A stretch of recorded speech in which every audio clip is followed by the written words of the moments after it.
Okay, it is January 2024, and this is the inaugural podcast Take to the House, and it's not always going to be about sports, and certainly not always about football, but today is the day of the College National Championship between Michigan and Washington tonight.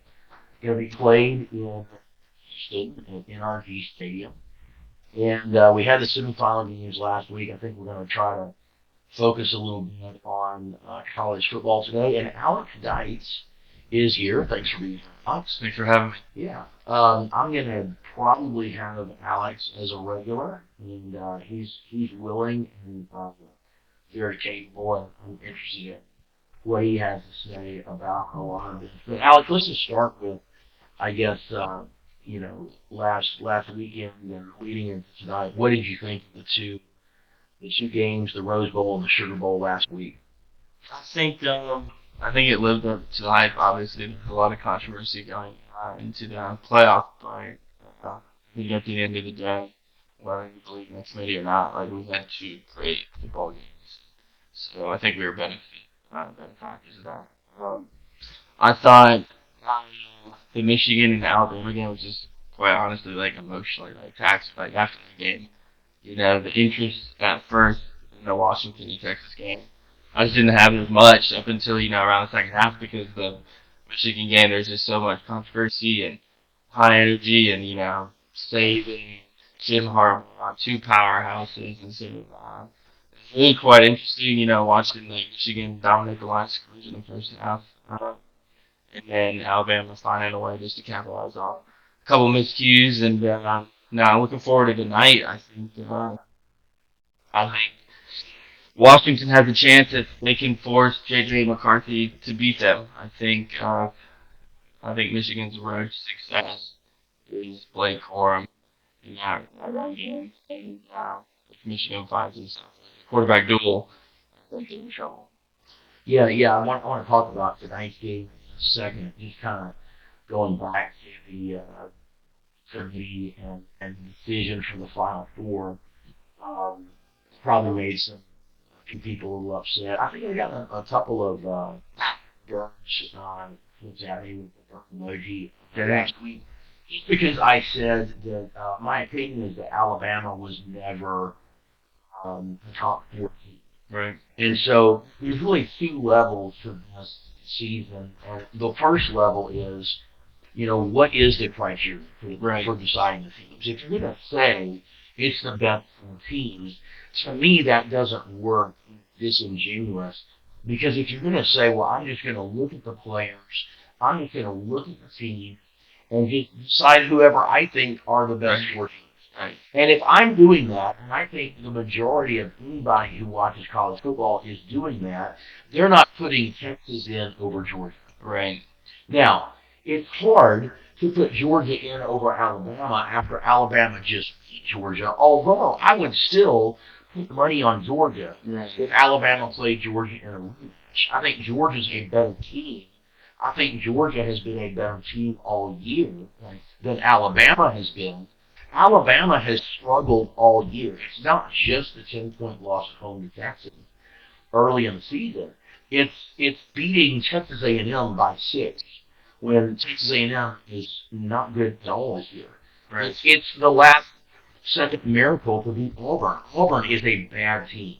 This year they're a bad team. Yeah. Now they handled Ole Miss by 2 scores. Ole Miss is a solid team. Tennessee's a solid team. LSU's a solid team. They handled those 3 games, and those are Alabama's 3 best wins, other than Georgia. But when you beat USF in the same way that you beat Ole Miss, that doesn't speak well to how strong your program is. And if you're going to make this argument that Alabama's in because of the eye test, right, he doesn't hold water. Now maybe they end up in the Final Four. And I would have a hard time saying, well, Texas goes in over Alabama based on the eye test. But if we're gonna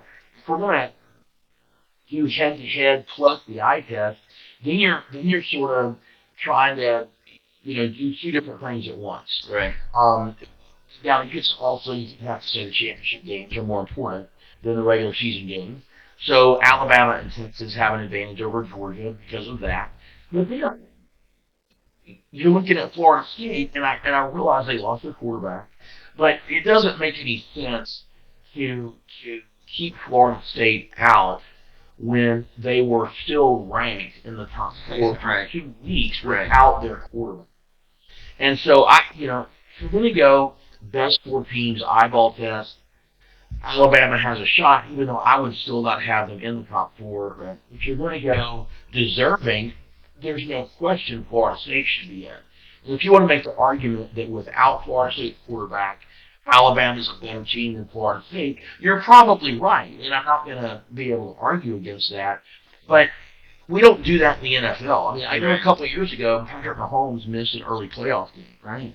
Are we going to say, well, let's take the Chiefs out of it because Mahomes is out? Right. No, I mean, it's what you've done all year. It's what the team has done, and there's really not any controversy. And we'll circle back on this later, but there's really not a lot of controversy in the NFL about deserving teams. Right.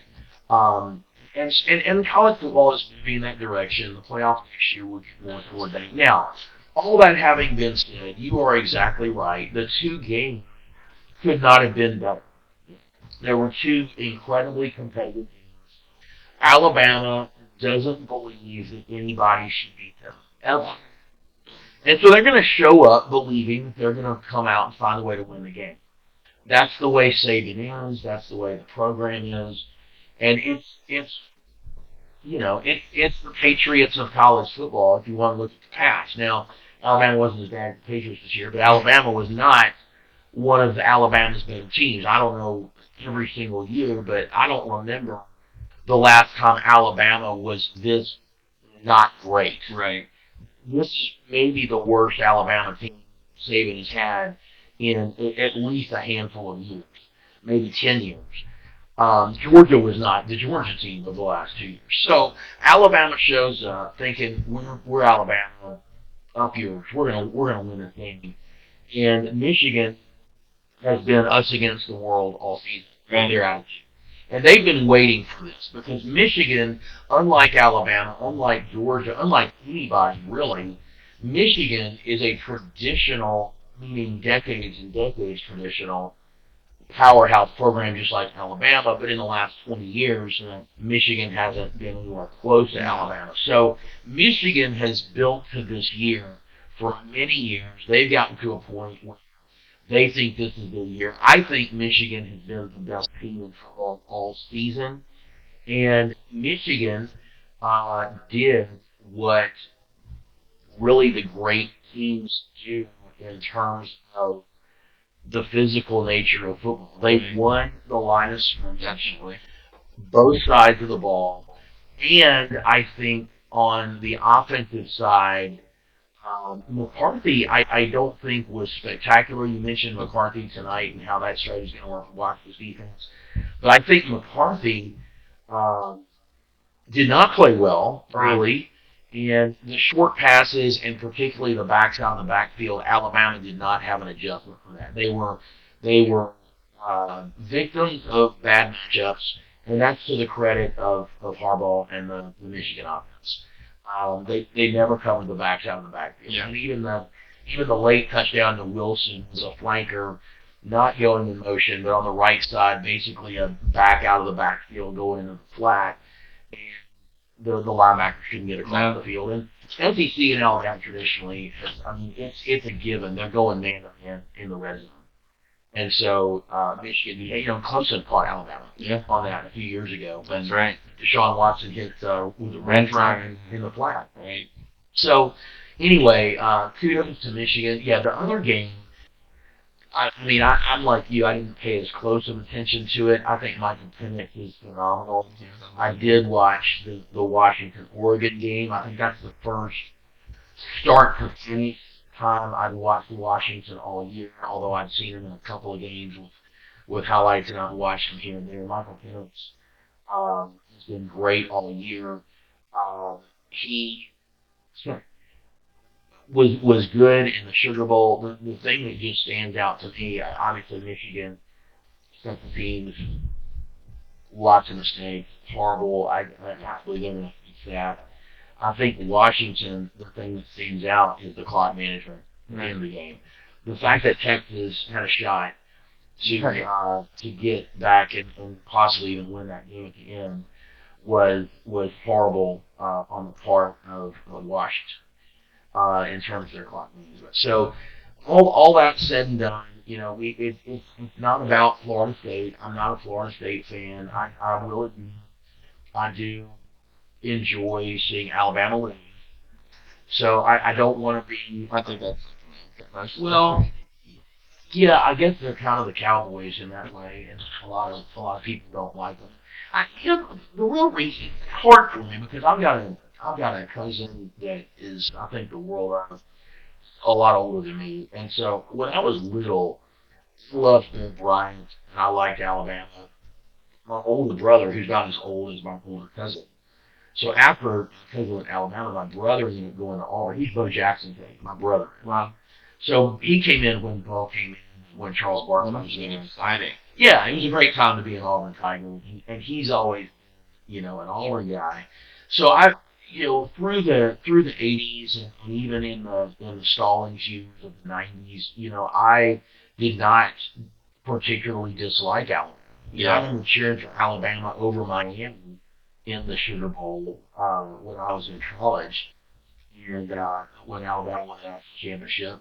And I think really what has caused me to grow to dislike Alabama has been kind of Saban's way of talking, his way of doing interviews is kind of a big turn.